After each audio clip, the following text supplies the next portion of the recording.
Hey guys, welcome back to One More Time. My name's Nate. And I'm Steph. And today we got something special. Yeah, what's going on? Alright, so can you imagine wearing one watch only for 10 years straight? Absolutely not. That would drive me insane.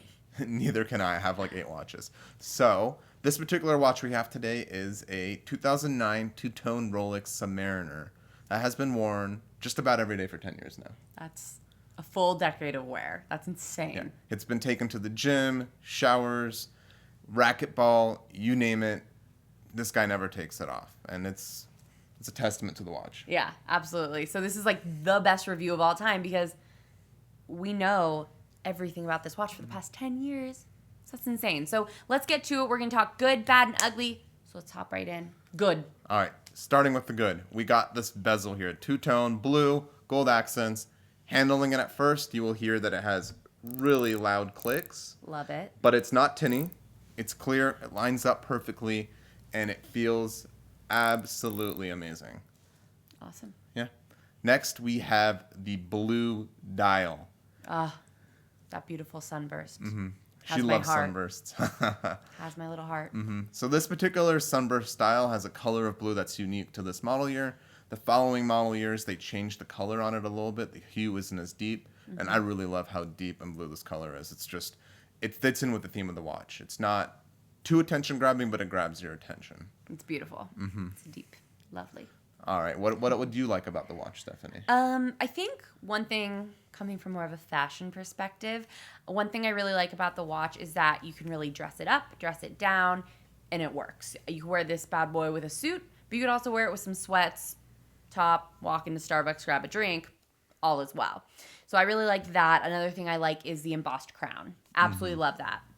That's a nice design element. It really is. So those are my two kind of big things I absolutely agree. Yeah. So let's talk bad. Is there anything bad about this beautiful Rolex? Kind of. It's subjective. You got the lack of anti-reflective coating on the crystal. All right. It's a flat crystal, so you don't get too many reflections. So yeah, is it bad that it's not there? Sure. But it's not absolutely necessary. Okay. Next we have, what's the other negative? What do you think? The other negative, what I think, is it something with the loom? Because that's like my thing. Well, yeah, that's subjective no. too.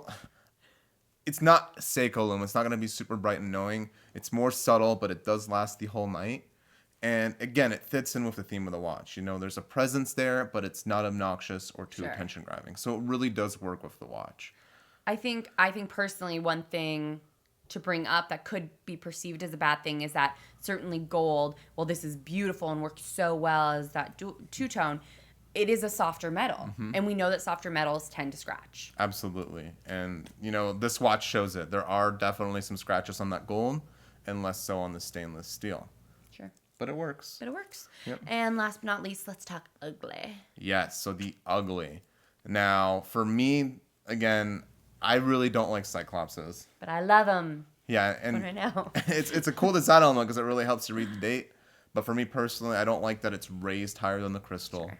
And I also don't like that it kind of creates this lack of symmetry, which to me, I'm a big fan of symmetry. So, yeah. That's fair. I think the ugliest part of this watch is most certainly the price tag. However, if you're looking to justify it, this is for all the guys and girls out there that want to make this purchase and maybe have some hoops they need to go through, maybe their significant other asking if it's okay if they spend the type of money. This bad boy does tend to inflate in value, meaning that appreciate in value, meaning that you buy it, you keep it in good condition, you flip it, you make a little money. So you get to enjoy it in multiple ways. But of course, even if you weren't going to flip it, clearly this bad boy can work. It wasn't even serviced until 10 years into it being owned, and that was being worn almost every day for a decade. So even if you do purchase it and you don't flip it, it's an investment piece. It's something you can give to your kids and kids, or maybe a pal, whatever you're feeling. Yeah. Give it to me. The final ugly point that I'm going to touch on is the amount of text on the dial. Oh. Now I know it's true to Rolex. You can look at like Tudor, for example, the Pelagos, multiple lines of text under the dial. I just personally feel that 4 lines of text is a little excessive. It does clutter the dial. And I really want to see that sunburst dial a little more, and I hate that element detracts from it. But again, it's true to the lineage of the Rolex. It's just something they've been doing for a really long time, and I get it. It's okay to be true to who you are. No, absolutely.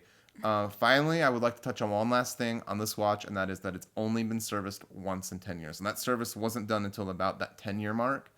And it was about $800, and there was nothing wrong with the watch, which is a testament for being worn every single day for about 10 years. That's insane. Yeah, that it just needed a little overhaul. So this is definitely one more time approved. So if you're looking for it, go buy it. Absolutely. And let us know what you think. Along with that, don't forget to like, subscribe, comment down below with if you have the watch, if you're going to buy the watch, any questions you have about the watch, and we'll get back to you. Don't forget to follow us on Instagram at Watch One More Time. That's Watch One More Time. And we will see you on the tick side. Yeah, catch you all on the tick side.